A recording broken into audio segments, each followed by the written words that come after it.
Os incêndios na Austrália já atingiram mais de 6 milhões e 300 mil hectares. Mataram pelo menos 25 pessoas e 480 milhões de animais. É isso mesmo? Toda essa quantidade? Milhões de animais é muito animal, hein? O clima seco, o vento e as altas temperaturas elevam os riscos de focos de incêndio. Aqui no Brasil, os incêndios na Amazônia chamaram a atenção em 2019. Papa se envolveu, presidentes se envolveram. Aquela menina Greta, ela ficou muito conhecida também porque ela já vinha chamando a atenção do mundo para o meio ambiente. Houve uns problemas também com ela. Agora, teve o ápice em agosto. Mas, de acordo com especialistas, os focos registrados na Austrália são diferentes daqueles que ocorreram na floresta amazônica brasileira. Hoje a gente vai conversar sobre esse assunto com o ambientalista Carlos Durigan, que já está conosco aqui. Muito obrigado por ter aceito o convite da produção aqui do nosso grupo diário de comunicação e nos dar essas explicações para a gente entender se tem alguma semelhança lá, aqui, como é que está tudo isso. Bom dia e sinta-se bem-vindo aqui na Rádio Diário. Bom dia, Patrick. Bom dia aos ouvintes. É um prazer estar aqui e poder ajudar a esclarecer aí, trazer alguma informação útil para todos. Paulo Litaif.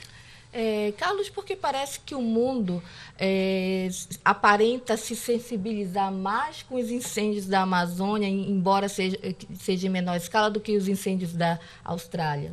Olha, eu acho que a sensibilização para ambos os casos, elas são idênticas, né? Quando a gente fala, por exemplo, na questão de mudanças no clima, eu acho que existe hoje uma preocupação muito grande em relação a essa questão. E claro, né, o que está acontecendo na Austrália é tão grave quanto o que aconteceu na Amazônia, né? Eu acho que ambos os casos são bastante preocupantes, mas nós temos algumas diferenças de origem, de causa. Mas em relação ao número de animais mortos e também alcance, eu creio que a Austrália foi um pouco menor. O que está acontecendo na Austrália é uma questão bastante preocupante, porque vamos comparar, por exemplo, a Austrália com o nosso Cerrado, né, no Brasil, né? São ambientes que a vegetação em si, ela tem alguma adaptação ao fogo, né? E suporta mais as queimadas. Mas o que acontece com os animais, não. No Brasil também perdemos muitos animais mortos pelo fogo, se a gente considerar não só a Amazônia, mas outros ambientes como o Cerrado. É um caso emblemático assim que aconteceu esse ano passado, foi no Pantanal, né, onde nós tivemos uma grande perda de animais, tanto domésticos quanto animais silvestres, né? Então, você acha que esse número de 480 milhões de animais na Austrália que perderam a vida é um número correto, aproximado? É possível, né? Esse tipo de levantamento, ele acontece de uma forma de dar estimativas, né? É possível que tenha chegado a isso, e é possível que nós, no Brasil, se considerarmos todos os nossos biomas, não só a Amazônia, nós percamos também todo ano algo similar, né? Se a gente considerar pequenos animais, por exemplo, né?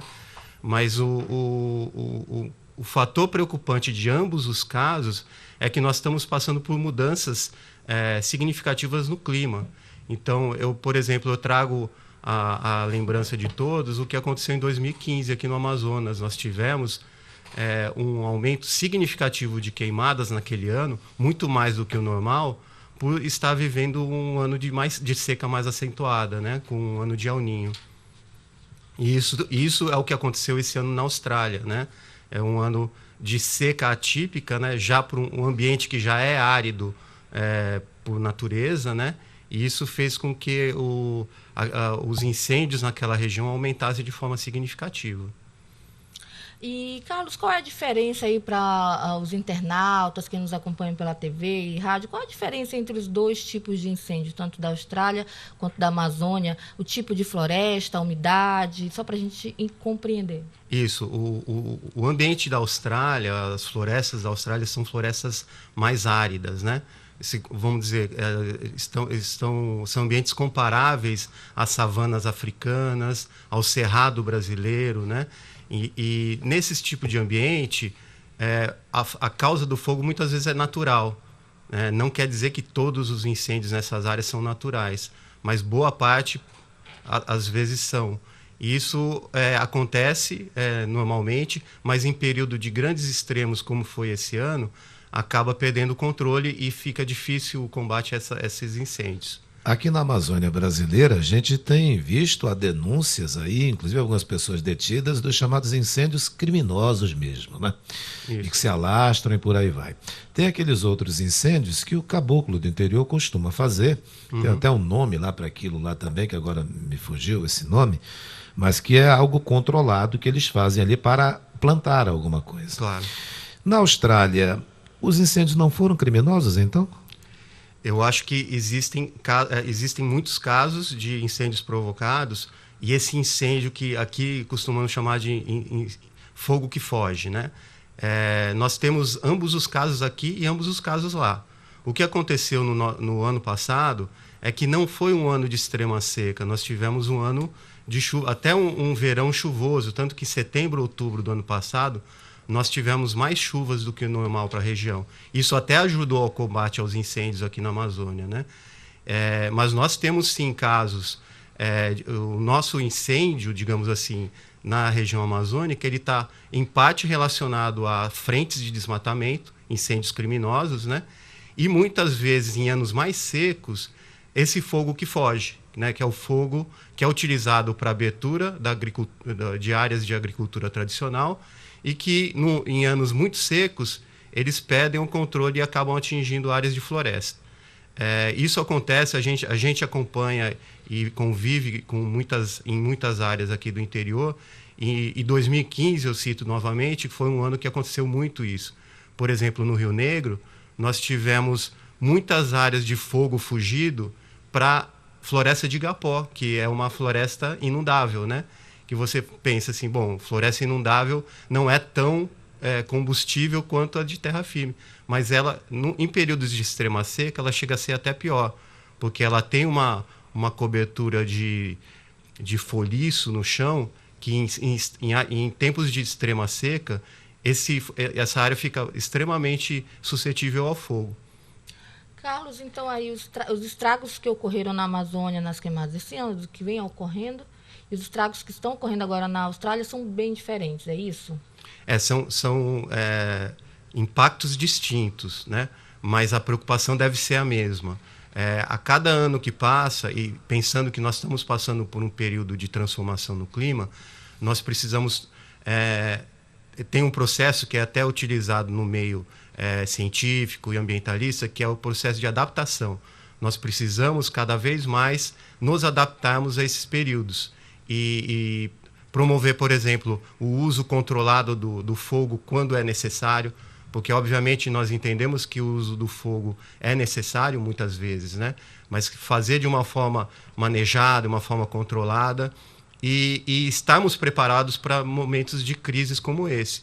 A Austrália, por exemplo, não se preparou para o que estão vivendo agora. Tanto que a reação lá veio muito depois do processo que está acontecendo. Aqui no Brasil, na nossa Amazônia brasileira, a gente tem, que já é natural, as pessoas até compreendem isso, quem mora aqui, pode ser uma surpresa para quem não é dessa região, mas para quem é, a gente chama até de temporada de queimadas. Está começando a temporada de queimadas, que depois vem aquele fumacê que encobre a nossa cidade em outros locais também. A Austrália tem também a sua temporada de queimadas? Tem, acontece da mesma forma e assim, em períodos como agora, né, a gente está percebendo que há uma exacerbação, né? O mesmo aconteceu, por exemplo, na Califórnia e mesmo em Portugal. Portugal também vive esses períodos, né? E uma coisa que tem que ficar claro é que assim, a população mundial está crescendo, né? E há mais atividades humanas acontecendo nas áreas, e principalmente nessas áreas fronteira entre o mundo, digamos, antropizado e o mundo natural. Então, esse tipo de impacto ele acontece com muita frequência. E aqui na Amazônia, como você bem falou, né? Acontecem os períodos, principalmente no verão amazônico, né? Entre final de julho até início de novembro, muita queimada e muito delas relacionada à atividade humana, de agricultura, de limpeza de áreas para pastagem, para limpeza mesmo, para ocupação. Então temos que ter bastante cautela, como falei, né, com a questão do fogo e procurar haver um processo de monitoramento para evitar a expansão do desmatamento na região, que isso é o que mais preocupa. Carlos, existe aí muita polêmica em torno da atuação das ONGs em todo o mundo. Assim como na Amazônia, a Austrália também aí deve ter ONGs. E como é que está a atuação dessas ONGs lá nesse país? Olha, as organizações da sociedade civil, ONGs, são formas que a sociedade civil tem de se organizar para atuar, né? Atuar em várias frentes, sejam elas sociais, ambientais, e há muito trabalho sério sendo feito, né? Assim como no Brasil, há ONGs atuando na Austrália, e muitas delas, por exemplo, trabalhando com resgate de animais. Nós temos visto, uma das coisas que tem chamado muito atenção na Austrália a questão de algumas espécies animais que já sofriam com processos de extinção e que agora vai piorar. E tem ONGs que atuam na proteção e na recuperação da população dessas espécies, como o koala, algumas espécies raras de cangurus, entre outros, né? Porque a Austrália é uma região de muito endemismo de espécies animais que só ocorrem ali.